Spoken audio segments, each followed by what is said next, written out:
again. Well, you're very welcome. I'm ever so busy though, so I can't stay long with you. I'm trying to decide what to put in the programme and on the flyers for this next production. Well, I hope you know what we're doing. George Bernard Shaw's PYGMALION. Of course you know it. You know all about it. Well, I better give you some rough idea then.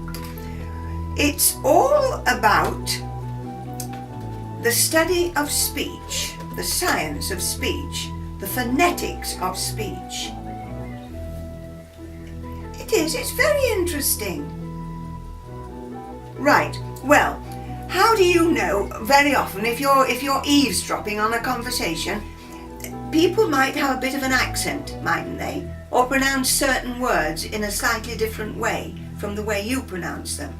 And you can hazard a guess as to where they come from in the country. Well, that's been like that since time began. People in their little villages always lived together, didn't wander far at all. They couldn't. And so that sound developed and little phrases developed. Whereas over the other side of the country, other people would be living together in their little villages or small towns, and this grew, and these villages grew into cities, into counties, and it still exists today. You and I, however we speak, can at times hear someone speaking slightly differently, different inflection on the words, different sound to the vowels, and we know then where they've come from. There was a time, you know, and it's not all that long ago, when if you expected to make your way in the world, that it was very important to get rid of any accent, any local accent, because the important thing is to be understood by everybody. In fact, I go further than that, my loves. If you wanted a decent job, a really good job, you had to speak what was called then the King's English. Quickly became the Queen's English, or BBC English. It's quite funny to think of it now, isn't it? That people judge you by, well, how do we judge people? Or how did they judge people some years ago? By the way they looked, by the way they behaved, by their manners, and very importantly, by the way they spoke. If you're going to get on, you've got to be able to be understood. So it's not a bad idea to iron out some of the very strong dialect bits, you know. Not a bad idea. Anyway, this play is totally about that. And it starts off, it's in London. Oh, London. Now London has got still got one of the strongest accents there is. The Cockneys. My goodness, you know that. I bet a lot of you listen and watch a Cockney serial on the television. They still speak with quite a strong accent. And this play is based upon a Cockney girl. I'll tell you how it starts off. It's an evening, late evening in London. The theatres are all turning out. And suddenly it starts to pour with rain.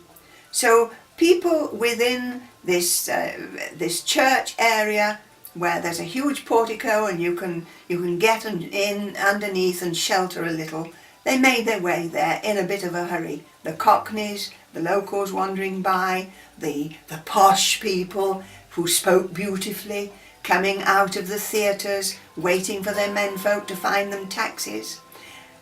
Now, can you picture this mixture of people and the sounds that would be coming from their mouths? And one of the girls in particular, an eye-catching girl, only a young lassie, has got a basket of flowers, and she's still trying to sell them. She's got to sell them so that she can pay her way and get some food. And then along comes this chap running, not looking where he's going, shaking the rain from his hat, looking for his mother and sister. They've all been to the theatre and they are sheltering while he looks for a taxi, and he bumps into the girl with the flower basket, and you know, he knocks 2 bunches bunches of violets into the mud. And so she says, "Ow! 2 bunches of violets trod in the mud. You going to pay me for them?" And the mother of this boy says, "Come over here. Take no notice." And so Eliza says, "Ow! He's your son, is he? Whoa, if you'd done your duty, boy, him's a mother should, he'd know better than to spoil a poor girl's flowers. And then run away without paying? Oh, here, will you pay me for 'em?" And so it goes on, and we have the Cockney people joining sides with Eliza and the posher people turning away and trying to get their skirts and so on out of the way of these Cockneys. But there is a fella standing at the back. Now what the devil is he doing? A tall chap. Can you see him? He's, goodness me, one of the Cockney fellas notices he's writing. He's writing down everything Eliza's saying in a black book. Oh my God, he's a copper. But of course he isn't. He isn't. Eliza's very frightened. She tries to tell him she meant no trouble. She meant no offence. But look, they've spoilt her violets and she's got to have two shillings for her night's lodging. Then out of the rain comes another very well-dressed fellow who stands, shakes the rain from his coat and listens to this conversation and watches the man taking down the notes and goes over to speak to him. And how amazing! Would you believe it? This man is obviously an old soldier by his bearing. He is Colonel Pickering, and he's come all the way from India to meet Professor Higgins, who happens to be the chap taking down the dialect in phonetics, because he is a professor of speech.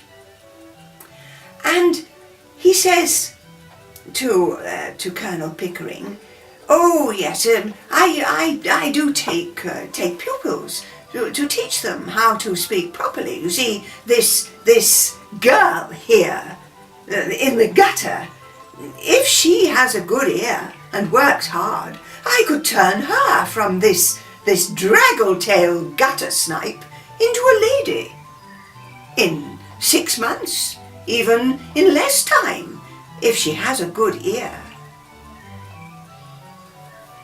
And he gives Colonel Pickering his address, and he says, "Come to me in the morning and we'll have further talk on this." And that, my loves, is the start of the play. And the play is called Pygmalion. You want to know what happens? Well, you've got one choice then, haven't you? Buy your ticket and come and see us in June. And those clever clogs amongst you who think you know that story and yet you don't know Pygmalion, all right, I'll tell you. Pygmalion, after Shaw's death, not before, he wouldn't allow it, Pygmalion was turned into one of the best-loved musicals of all time. What is it? Altogether? My Fair Lady. Bye for now.